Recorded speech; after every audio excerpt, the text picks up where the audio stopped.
We've seen an uptick in comic book cookbooks lately, and today we're going behind the scenes to find out what goes into making one.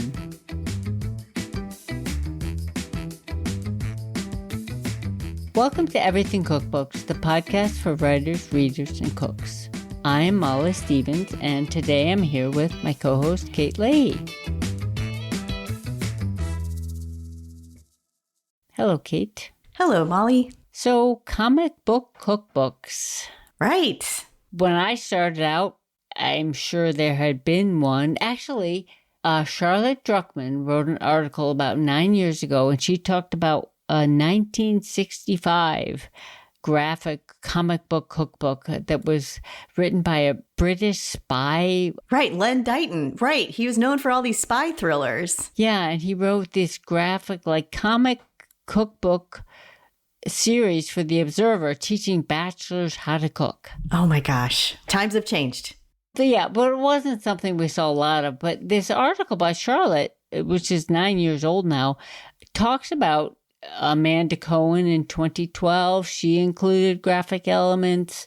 Certainly Samin Nosrat's Salt, Fat, Acid, Heat, Fat Rice Cookbook. So it's a thing. I feel like it's still very much in the early stages. And I say that because the boom in comic books and graphic novels, it seems like it's a bright spot in publishing.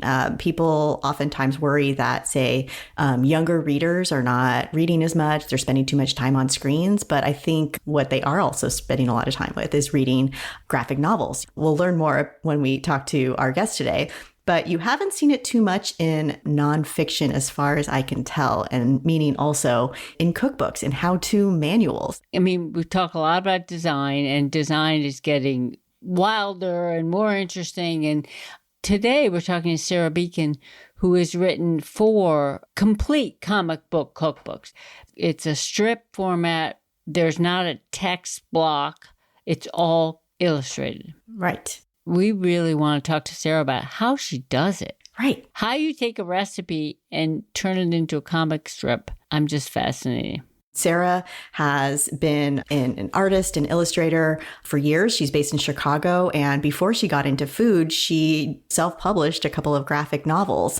I think it's really great to understand her backstory of how she started doing recipe comics. Yeah. So Sarah started, she calls it an autobiographical web comic back in 2010 called I Think You're Sawsome. And she has been drawing pictures of food ever since, and she's published 4 comic cookbooks, 3 of which she co-authored, 1 solo author, and she's at work on another one right now. Let's bring Sarah on. Sarah, welcome to Everything Cookbooks. Thank you so much for having me. We're very excited to talk to you about your books, but first we want to sort of go back and talk about your backstory a little bit. How do you become a comic illustrator?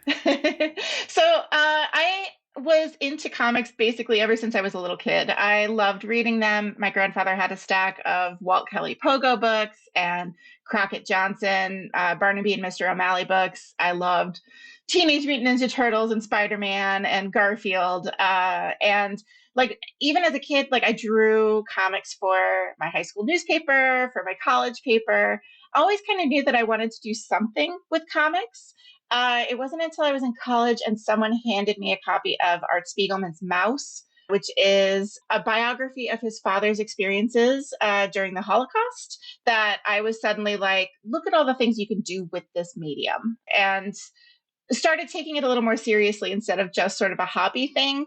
Tried a bunch of different things with that too. I self-published several mini comics, little short stories, 1 tiny graphic novel about conversations with the Ouija board. How I ended up in the food space sort of sprang from that. I had started doing a web comic. I was drawing a little comic almost every single day, just autobiographical stuff, and realized that a lot of times what happened to be on my mind that I wanted to write and draw about was food and drink related. So the web comic was pretty much where I started drawing recipes in comic book form. Recipes that I was learning how to make, ingredients that I was learning to cook with, things like that. but I also drew meals that my partner and I had at restaurants that we had around town.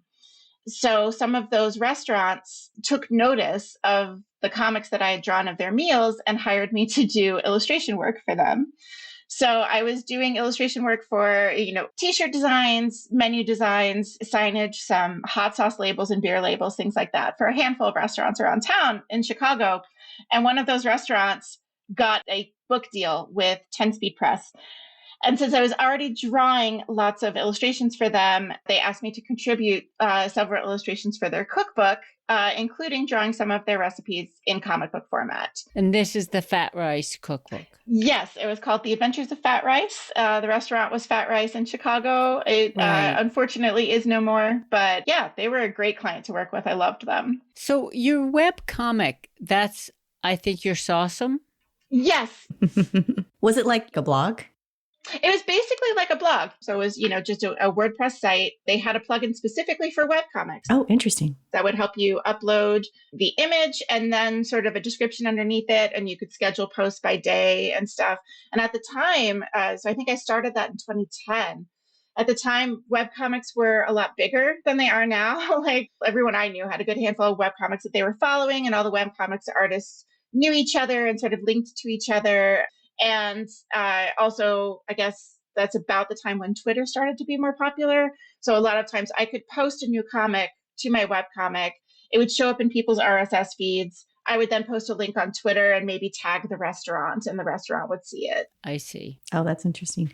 When you were in college, what were you studying? Did you ever get to take a class on, say, comic book illustration or anything like that? So unfortunately, no. A lot of schools do have sequential art programs now. They have comic studies programs. But at the time that I was in school, no one was taking comics seriously at all.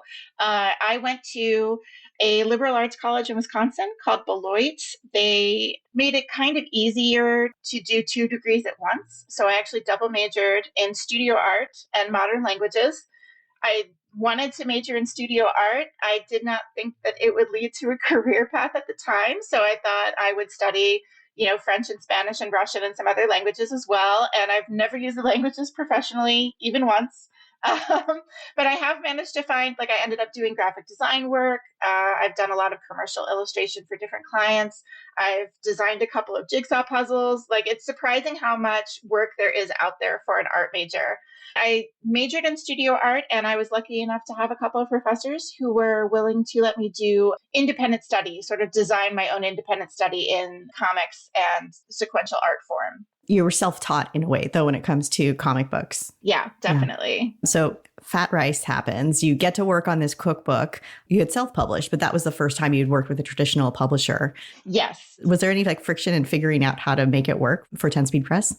No, I feel like there was more friction with the staff at the restaurant figuring that stuff out than with me, because I'd been working in graphic design for so long that I had a very clear understanding of, things like page size and resolution and color format and everything. So, I went to the restaurant, when they were like, we want these pages, we want these recipes done. And I was like, okay, put me in touch with the design person at 10 Speed, because I need to know what size the page is, what specs they want. I'm not going to be designing this page in proportions that are going to be different than what they're printing it at. So I tried to get that information as soon as possible, just because I knew that was going to be an issue on press, because I'd taken so many projects to press for graphic design clients. I see. Following the Fat Rice cookbook, Hugh Amano was the chef at Fat Rice and part of the team that made that book. And we should be clear, that book is not a comic book cookbook. No. There is a graphic element, but it's got photographs and regular standard recipe formats, right? So it's sort of a hybrid.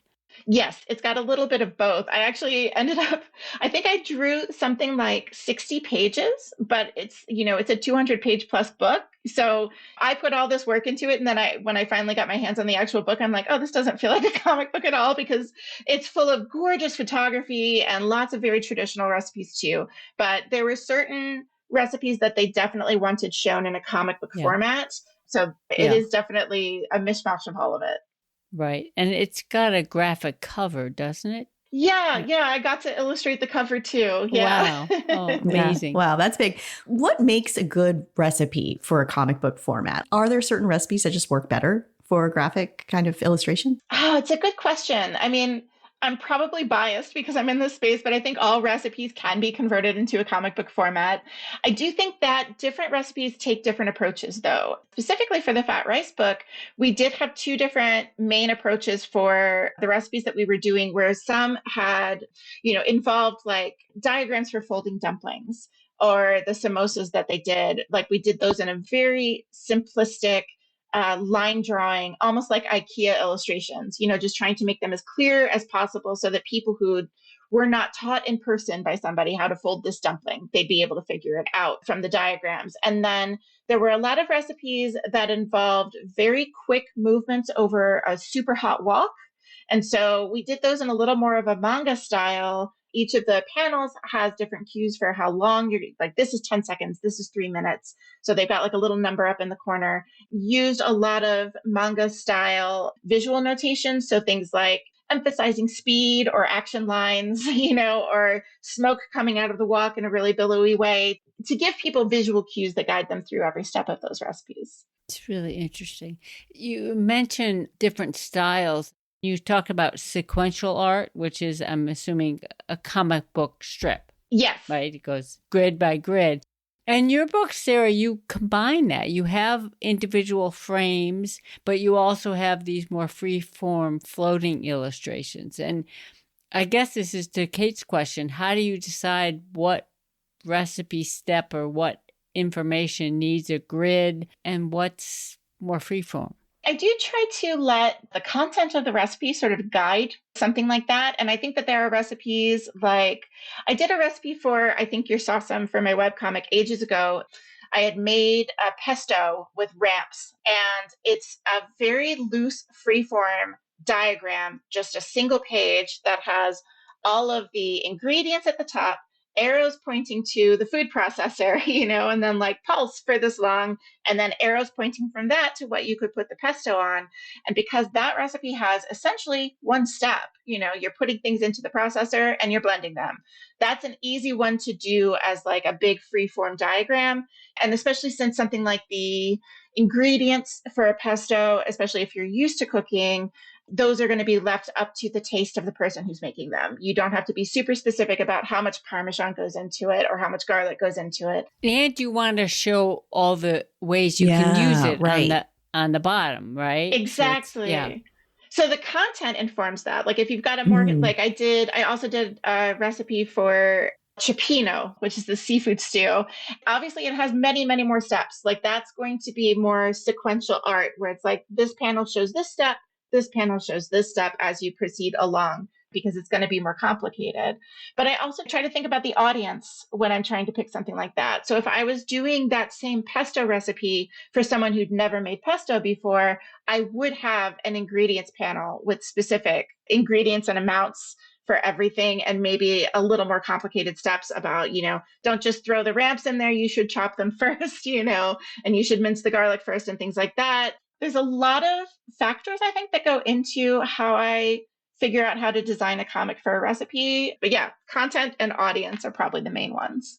Tell us about who is the audience for, say, these graphic cookbooks, these comic book cookbooks? Is it an audience that's just not being served necessarily by other types of cookbooks, or is it just a different way to share information? I do think it's a little bit of both. So I tend to think I'm a very visual learner. As a visual artist, that's how I approach things in general. So when I was first setting out, drawing recipes for my webcomic, this just made sense to me. This is how I process information.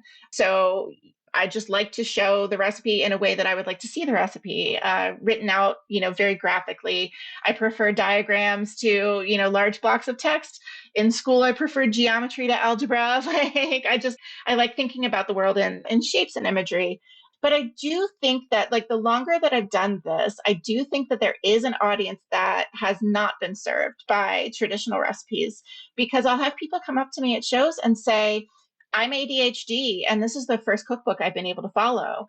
Or my child is neurodivergent and this is the first cookbook they've been able to follow. It's so much easier for a certain type of brain to process a series of images and diagrams than to take apart a large block of text, or even to watch a video, which a lot of times you're going to have to pause and rewind when you're working with video. But also, not to get too in the weeds about comics in general, but there is an aspect of comics that I feel like maybe your average layperson doesn't think that much about, but Scott Thompson mentions this in his book, Understanding Comics, sort of a foundational comic book about like the art and history of comics. But there is an aspect of comics art where we take an image and simplify it in a way that amplifies the meaning of it.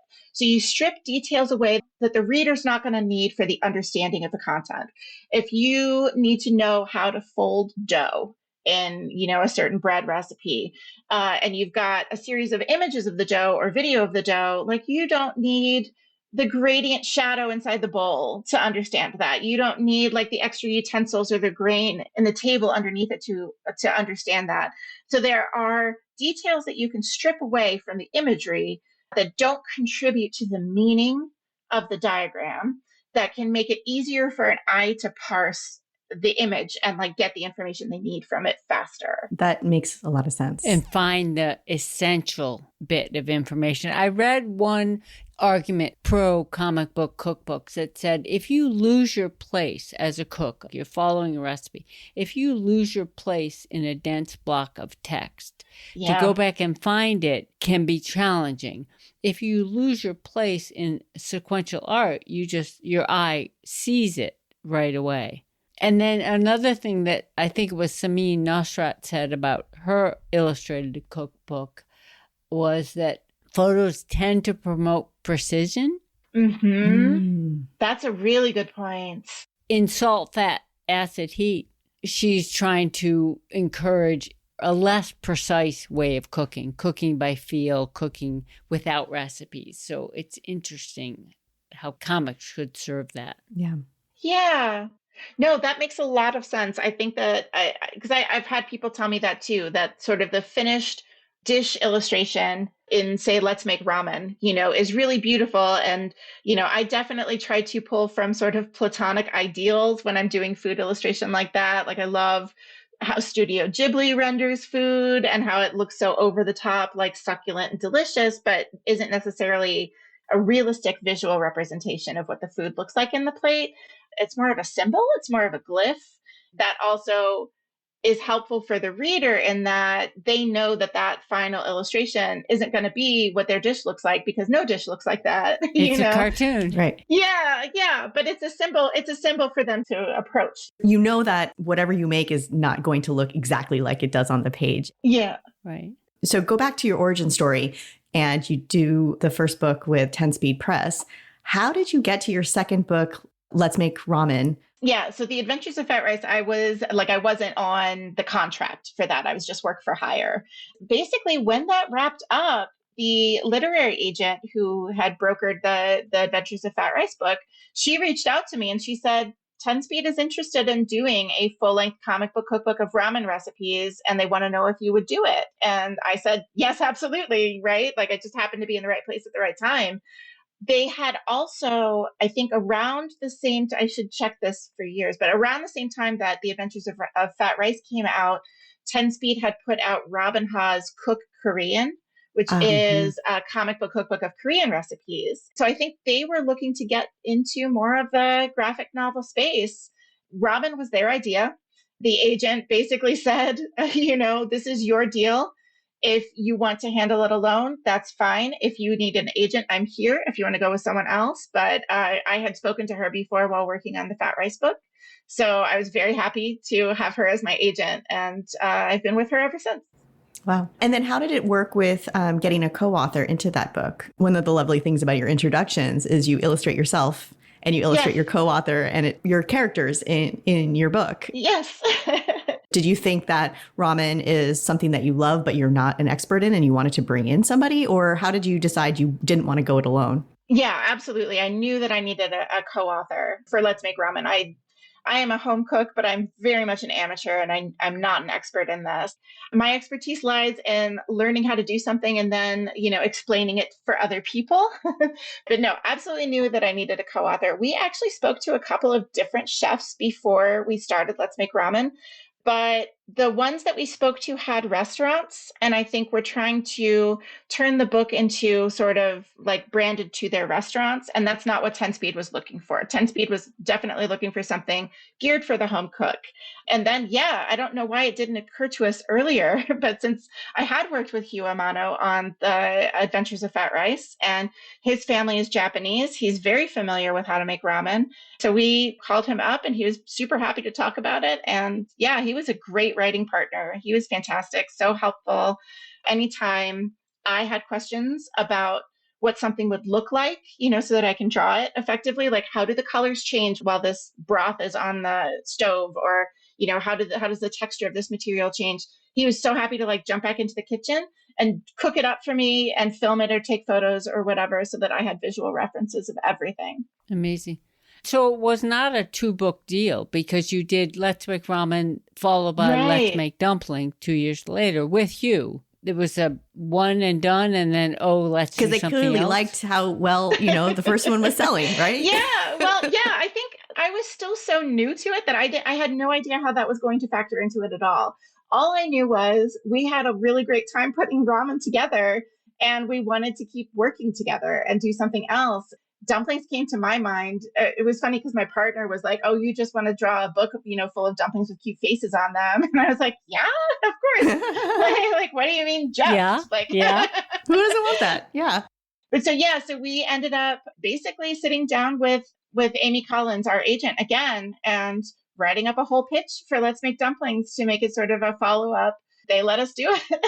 Right. And now there are 4 in the series. Yes. Let's Make Dumpling. And then you switched co-authors and did Let's Make Bread with Ken Forkish. Yes. Who was a 10-speed author already, who had a best-selling book on pizza, on sourdough, on all these things. Right. It was really interesting how that one came about. So I think we were at the tail end of working on Let's Make Dumplings, and an editor from 10 Speed reached out.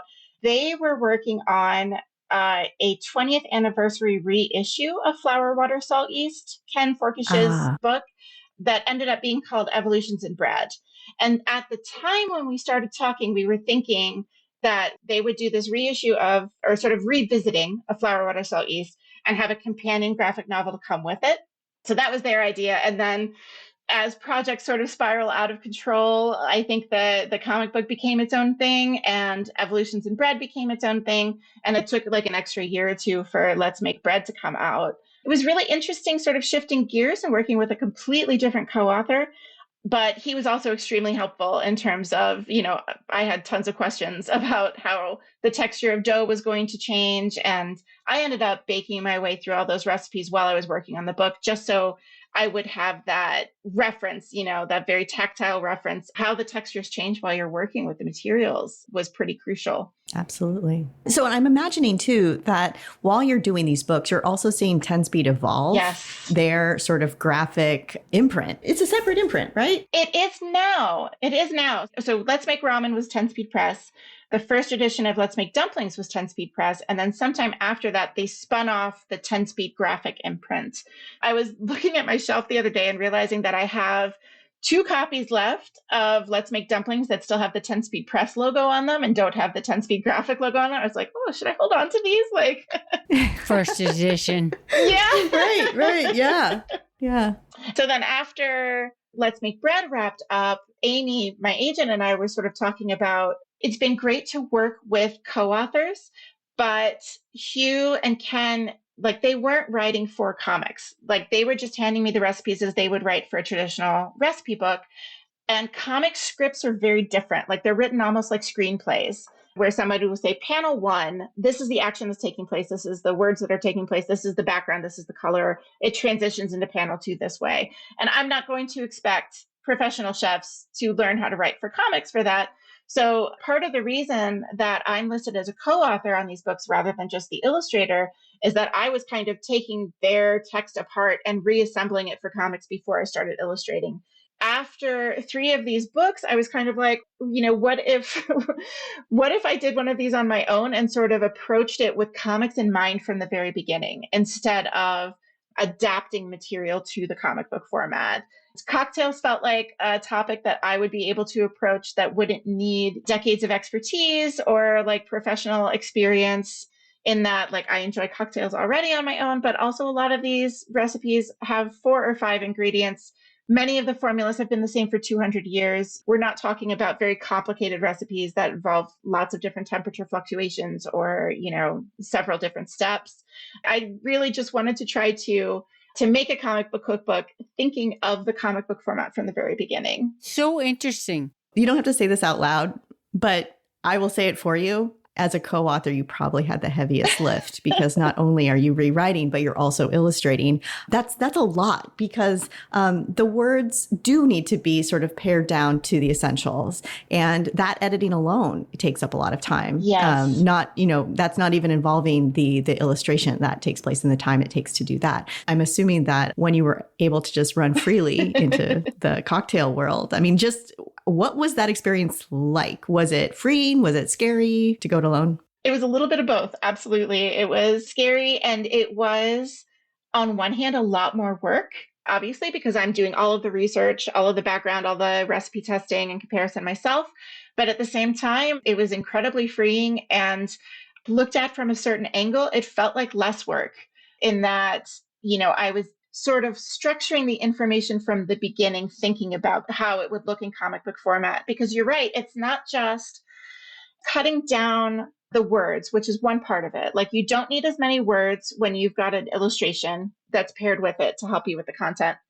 And also, you want as few words as possible in a comic book panel, just to keep things as clean visually as you possibly can. But also, in a lot of cookbooks, how do I put this? Okay, for a recipe comic to be really effective, you want to have each discrete action given its own panel.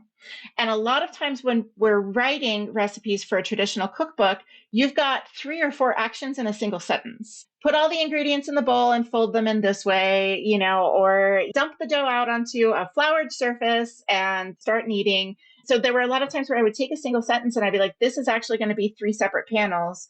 So I'm going to have to separate this out and kind of rewrite it so that the rhythm of it makes sense as 3 panels instead of 1 sentence. And also, take out as many words as we possibly can without losing meaning. So there's definitely a lot that goes into it. And there were many ways that the cocktail book felt like a smoother process. Well, I'm just thinking, if there are listeners who, someone's a graphic designer, someone's a cook, and they're thinking they're going to team up on this, could the cook write the recipes in such a way to make it a lesser lift for the graphic illustrator? Absolutely. I mean, it's possible you could have a team work that way. Absolutely. And I don't think either that the writer would necessarily need to learn how to write a comic book script in the same way that people are writing for Marvel or DC.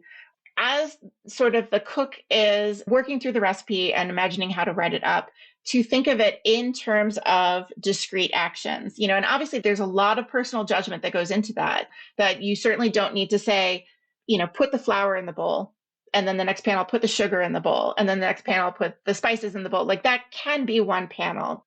It doesn't necessarily need to be every specific action spread out. Right. But it goes back to what you said about meaning, finding the most meaningful actions. Yes, exactly. Yeah, if you are a recipe writer and you want to think about doing things this way, I think thinking about each specific step and how those steps are performed and maybe separate those steps out. It's difficult to do, I think, if you're not a visual person to begin with. Right. But maybe try to think about what types of meaning that the illustrations are going to be able to convey that the words might not need to. That you don't need to be quite as descriptive with the text if you've got a diagram next to it that's going to help walk people through.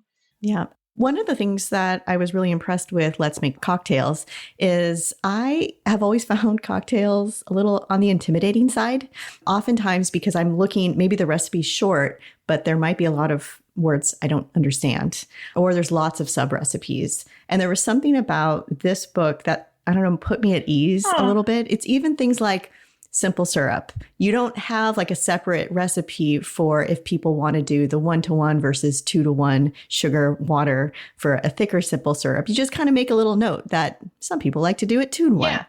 Yeah. Or, if you want to do the honey syrup, and then here's the bee's knees recipe. For some reason, it just took me through the story in a way that sometimes I find cocktail recipes, even though they're short, can be a little bit more harder to like dig into. And maybe that's because it's not my area of expertise. So the illustrations, I want them. Right. That makes me so happy to hear you say that, though. I feel like if this series has a mission statement, it's that we're trying to take recipes and processes and techniques that seem intimidating to people and make them as accessible as possible for someone who is kind of a beginner to the subject. Like, tell me even just about the sidebar about ice in the cocktail book. And I find like ice is one of those subjects that people can, I mean, there's whole books that have been written about cocktail ice, but you distill it down to one page. I want to know why you put that page in there and how you actually figured out what you wanted to illustrate, because that's not so much of an action. Right. That's more of an informational panel. Right. That one was actually a little bit of a headache for me. I really wanted it to be a spread. I felt like I had enough information in there that would take up 2 pages. It ended up taking up just 1 page. I think just because of the way the layout worked out and page limits. Like, I have a history with 10 speed of increasing the page limit as I go. Like, I'm going to need more pages for this. And they told me I couldn't do that on this one. So I tried to figure out like how to make the information as clean and elegant as possible while restricting it to 1 page, and knowing that we don't need to do a deep, like I did the research deep dive on it. I thought about putting a thing in there about how you can get a special contraption for your freezer that will get you perfectly clear ice. But for a beginner's book, nobody really needs to know that. What they do need to know is the ice that you can get at the gas station with the hole in it is not great for cocktails. Don't do that. Right. And you have just for listeners, there is an illustration of that sort of like tube ice that you get at the gas station. And there's just like a red circle and line through it. Like, no. Right. And then you say like, yeah, there's benefits to specialty ice, but it's all right. Yeah. But if you have the ice that comes out of most refrigerators will probably be fine. And as long as the ice isn't too, like if it stays too long in the freezer, it can pick up bad flavors, so try not to have it be too stale, try to have it be somewhat fresh, and you can get silicone molds if you want like big, fancy round or cube ice cubes for your old fashions, but you certainly don't need to. It's a lot of information though to pack into this one page. Yeah, that one was a challenge, but I was happy with how it came out. Obviously on this podcast, we talk a lot about, how books get made. Got to be very different with a comic book cookbook. So we're very interested in like what comes first and how they work together, the drawing and the writing. And so maybe you could walk us through like one recipe. How does it go from your head to the page? And then to the editor's computer. This is a great question. And there was absolutely a learning curve, because when we were working on Let's Make Ramen, comics was still a very new thing to 10 speed. And they didn't have a ton of people on staff who had been in the comics field for a very long time. So on my part, it felt a little bit like the Wild West in good and bad ways. Probably for them too. Yeah. Right. Yeah. Well, I mean, it meant that I could make a lot of decisions, myself and say, this is probably the way that we should do this. But it also meant that I was the one making those decisions. So when we did Let's Make Ramen, we did a developmental edit probably before we should have. We did it when Hugh was still writing his recipes and they weren't in comic book format. Oh, okay. As I started working with the recipes, I was like, we're going to need to change the way some of these sentences are structured. And then they had to go through another edit because of that.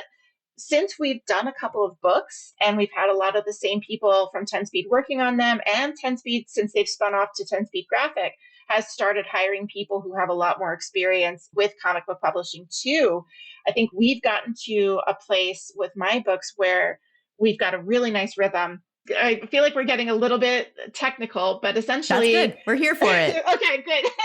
So for the cocktails book, I knew that every recipe I wanted to have a page of the recipe and a page of sort of interesting historical context, like the story you're going to tell your friend while you're mixing them this drink. So one page is the head note, one page is the recipe. So I knew that that was my layout for every spread. I tried to write the head notes thinking of that, thinking, I feel like I can comfortably fit 6 to 9 panels on a page. So I would try to write that head note in about 6 to 9 sentences and see how that would work out. And then I would try to write the recipe in about 6 to 9 steps. Then I would take those sentences and put them into a layout. My layouts, I work up in Adobe InDesign, and I would just put the title at the top of the page. I would lay out the boxes and put the text in the boxes. And if it wasn't super obvious, I would put like stage directions in those boxes of what I was planning on drawing. And then the next page, I would lay out the ingredients panel, any extra notes about garnishes, and then the steps in those boxes as well. No illustrations yet, just outline boxes with the text inside. And that's what I sent in for the developmental edit. So what would a stage direction look like? So for the most part, for the recipes, I didn't need to do that because the recipe instruction is going to say something like shake, and obviously I'm going to draw some hands shaking the shaker. But like there was the mojito includes a note about Sir Francis Drake and his adventures in the Caribbean and whether or not he was like a pirate or a privateer, an agent of the crown. And so I did have notes in there about like, I want to reference Sir Francis Drake's portrait here. I want to have an interaction between like a conquistador and a native here.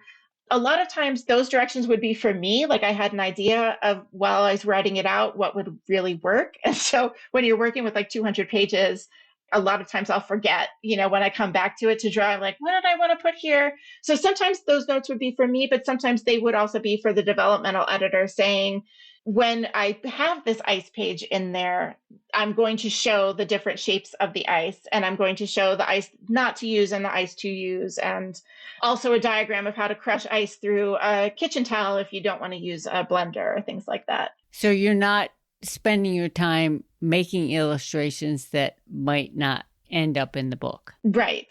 Yeah.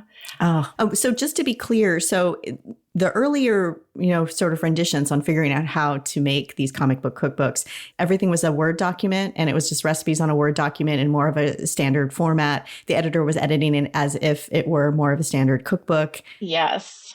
But you hadn't been involved yet. It would be all the writing. Say Hugh did the writing. That would be edited with the editor, and then you got it and you're like, we have to really change things. And this time it's like, okay, let's do InDesign from the beginning so you can kind of lay out and map it out. Yes. That's a huge breakthrough. It was. And I'm sure they've applied it to other cookbooks that they now illustrate. I would hope so, because they do have a lot of other comic book cookbooks coming out. I love that this is becoming a little more of a genre.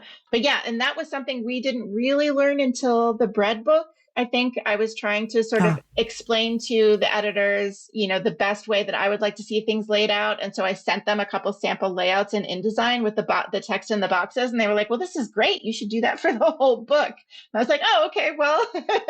Interesting. Yeah. When we were working on Let's Make Ramen, the developmental edit happened with Hugh's Word document, but the copy edits didn't happen until after I had already sketched things. Oh. And that also was good and bad, because then the copy editors could see, oh, this is why she changed these things. But also, I probably didn't need to already do all that artwork before, because then they'd say this picture isn't quite as clear. So yeah, there have been lots of stumbling blocks in the process, trying to figure out the best way for us to work together to make this. Because even in the comics world, like there's not a lot of precedent for this. There are some other comic book cookbooks that came out before we started doing these things, but they were all sort of one-offs. They weren't part of a series. There wasn't really an established look, and there's certainly not like an established subgenre of this that we could fall back on and say, this is the best process we've been figuring out as we go. But I feel like we've fallen in a pretty efficient place. Right. And so with this place where you submit a sketch with words but not images, at what point do you do the illustrations? Yeah. How do you do the illustrations? Like what materials are you using? So for Let's Make Ramen, I did everything in traditional media. I was working with pen and ink and watercolors. The result was beautiful, but when we pitched Let's Make Dumplings, I was like, I need to learn how to draw digitally. Like I have to step into the 21st century here. So I now draw mostly on an iPad Pro I use the program Procreate. It's very intuitive. I'll have like a layered Photoshop document. Like I can export my Procreate files as a layered PSD, send that to my laptop, and then I can drop those into my InDesign layouts. Process wise, because so much has to get done on these in such a short time, deadlines in cookbook publishing, I will often be working on different pieces at different times. 10-Speed does usually want progress materials delivered at a certain point. So we just started a new project. The next book is going to be cookies.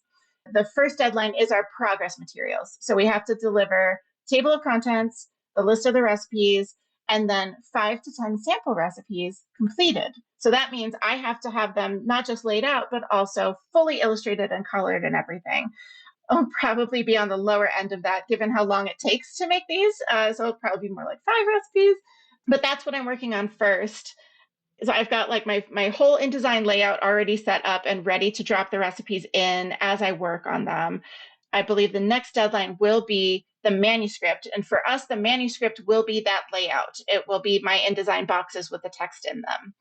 Any pages that I've done for the progress materials that are already illustrated will also be in there, so that anyone doing the developmental edit can sort of see what the finished pages look like as well. But while they're reviewing that layout, I will be starting on the sketches too. And there will be another deadline after that. That will be the manuscript with the sketches in it. So I'll usually do just like a loose black and white outline for that step. And then while they review that, I'm already working on like final outlines and colors. Are you looking at, say, a photo of certain things or the things that you've made that you kind of remember what they were supposed to look like? Is it a mix? It's definitely a mix. For an example, in Let's Make Dumplings, we wanted a section at the very beginning of the book that was really clear illustrations for folding all the different shapes of dumplings. And in order to do that, Hugh and I went into the kitchen together. We made a ton of batches of dumplings and we folded them together. So because I needed those to be as precise and as clear as possible, I took photos and video of Hugh doing them. I folded them myself so that I'd have the muscle memory. Maybe I think there were some that I supplemented with like just looking up reference materials online of, how other people had folded them. Yeah, I think it's definitely a mix in terms of reference materials. For cocktails, I tested them all myself. So I took a lot of pictures for myself to use for that. The specific hand movements for things like expressing citrus, right? For how to peel, how to peel an orange and get that orange peel, and then how to express it over the dish. Like I did that several times myself. I took pictures of bartender friends doing that, and like the moment that the oils sort of explode from the peel that you just barely see. And then also, looked up lots of other reference materials online too to supplement. But yeah, it's definitely a mix. I try to think of what's the image that I can draw that will make this as clear as possible. And sometimes that's a picture I've taken myself, and sometimes that's my own experience, and sometimes that's a reference photo from somewhere else. I have 2 questions. This is also fascinating. I know. You're trying to make the image as clear as possible, as distilled as possible to get the meaning across. Yes. But it's also got to be, they're charming, they're fun, they're cute, they're very appealing. So you're also trying to draw a nice picture. Yeah, thank you. That's very nice for you to say. They're very happy books. They're fun. The team at 10-Speed Graphic, will they come back and say, Sarah, the way that hand movement is in that frame can you fix that? Do you sometimes get edits on the illustrations? And then my other question, how you work with the art team, the designer, like you've done these layouts, are they also moving things around?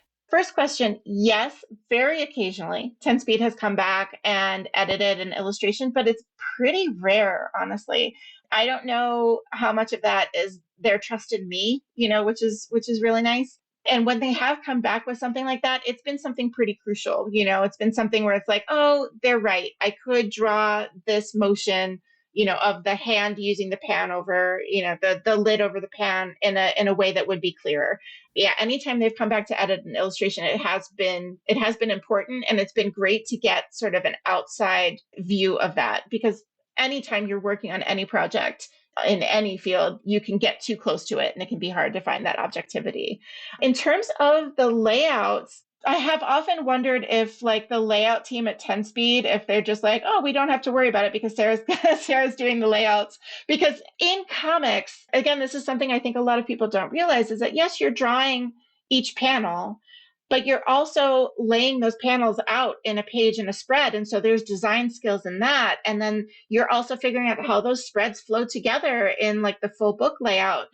I'm sure there are ways that I could leave that stuff up to the 10 Speed design team. They're very talented, but I feel like I want that control over how my comic pages flow and how they work together. And I like to be able to step back and look at the full InDesign layout and see how the title spreads flow into the recipes, how all this works. This is not to say that they're not doing anything. The 10 Speed design team, like they do all the layouts I provide the illustration for the covers and the lettering, but they do provide the layouts.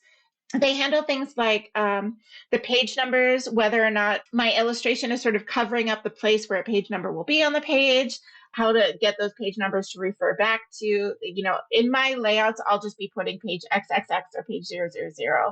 A lot of times they have gone into my artwork and separated things out to do the illustrations on the spine or the back so that the look is very cohesive. Like they've been the ones who laid out like the French flaps and everything.